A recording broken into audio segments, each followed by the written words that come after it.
Ouais, bonjour les amis. Donc là, je reviens de l'auto-école avec mon petit casque, ma petite veste. Comme d'habitude, j'essaye de prendre 2 heures par semaine. Donc là, j'avais rien pris la semaine dernière. Donc là, je viens de faire en tout 8 heures. Donc petit bilan des 8 heures. Elle m'a dit, c'est bien, mais il faut être plus régulier. Donc elle me conseille de reprendre encore 2 heures. 2 heures de cours avant une future peut-être date d'examen. Ça me ferait le kiff là, parce que je vous avais dit, je suis bloqué par le temps au mois d'août. Donc si je peux tout passer avant le mois d'août, c'est le kiff. Sinon je suis obligé de tout repasser. C'est une perte de temps. Quoi vous dire d'autre? En fait, le truc, c'est un délire. C'est que les premières heures, c'est le lent que tu loupes le plus. T'es plus mauvais au lent, mais tu arrives à faire le freinage, l'évitement. La dernière fois, je fais le lent et le freinage, et c'était l'évitement, je sais pas pourquoi, ça m'était jamais arrivé, là je le loupe. Et puis là aujourd'hui, le lent, je fais du 20 secondes, l'évitement sans problème, et puis c'est le freinage. Freinage, je lève la roue arrière, j'utilise l'ABS, donc c'est pour ça, elle m'a dit qu'il faut que ce soit plus régulier, donc elle espère les 2 prochaines heures, vraiment je fais tout bien en permanence avec que des petits A, et que je puisse aller à l'examen tranquille, en sachant que j'arrive à tout réussir sans problème. Petit conseil qu'elle m'a donné aujourd'hui qui m'a fait évoluer grave. Moi je me suis prenais pour un petit pilote de GP, c'est-à-dire par exemple à l'évitement je tournais, j'écartais les genoux comme si je voulais le poser, comme si j'étais Rossi ou un autre pilote de Grand Prix. Et justement c'est ce qu'elle m'a dit, elle m'a dit mais non, faut surtout pas faire ça. Il faut absolument serrer la machine et faire corps avec. Et à ce moment-là, tu tiens plus dans les virages sans problème. Donc éviter totalement les coups de déhanché et avoir les bras raides, Ça c'est le pire. En tout cas, c'est les conseils qu'elle m'a donnés et qui sont super bien passés.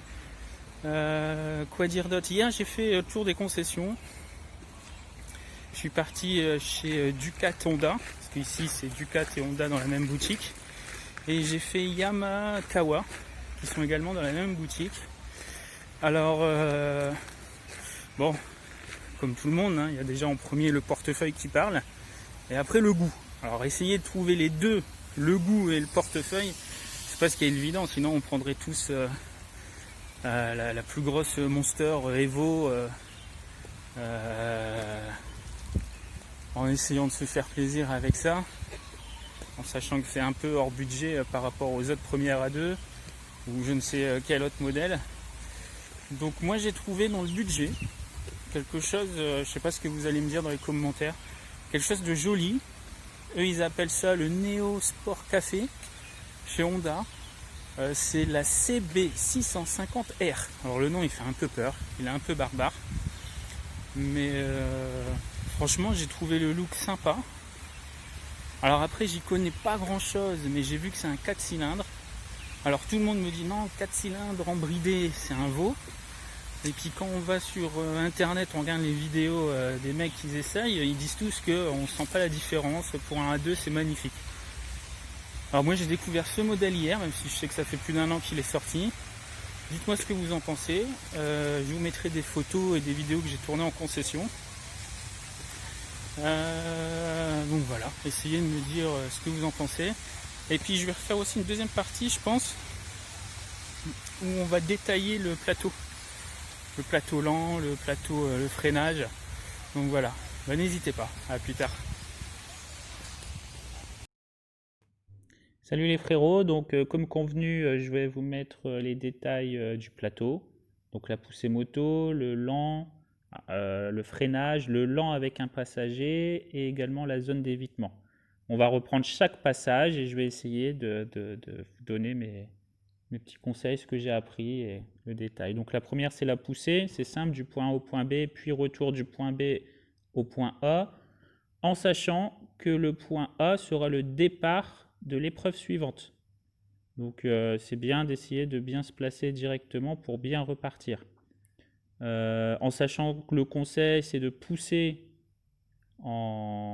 les deux mains au poignet et de reculer, une main au poignet, une main sur la selle. L'étape suivante, le parcours lent seul, qui est décomposé en 2 parties.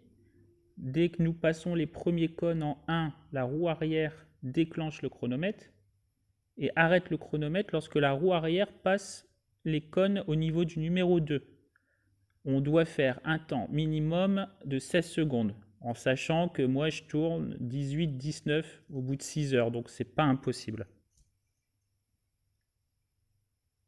Ensuite, donc on va jusqu'au A, tranquillement. Au A, on devra faire un demi-tour en posant le pied entre les 2 points et repartir de ce même point. On va jusqu'au bout du parcours, on fait un demi-tour. Et là, ensuite, on passe deuxième, troisième. On doit arriver au niveau du radar, la ligne C6, à 55 km/h. Pour le radar, 50. Pour pouvoir freiner dans la zone, soit jusqu'au soleil en temps sec ou temps de pluie. Ensuite, on prend un passager en zone A. On refait le parcours lent, mais en inversé cette fois et sans chronomètre.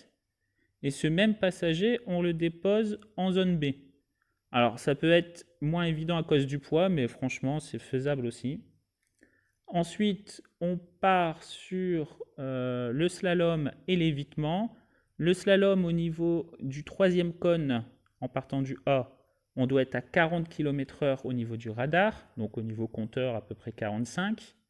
On va jusqu'au bout du parcours, on fait demi-tour, on rentre dans la zone, la ligne C6 où il y a un radar, on doit y être à 50. Donc 55 au compteur, on évite, on va au B, on a terminé le plateau.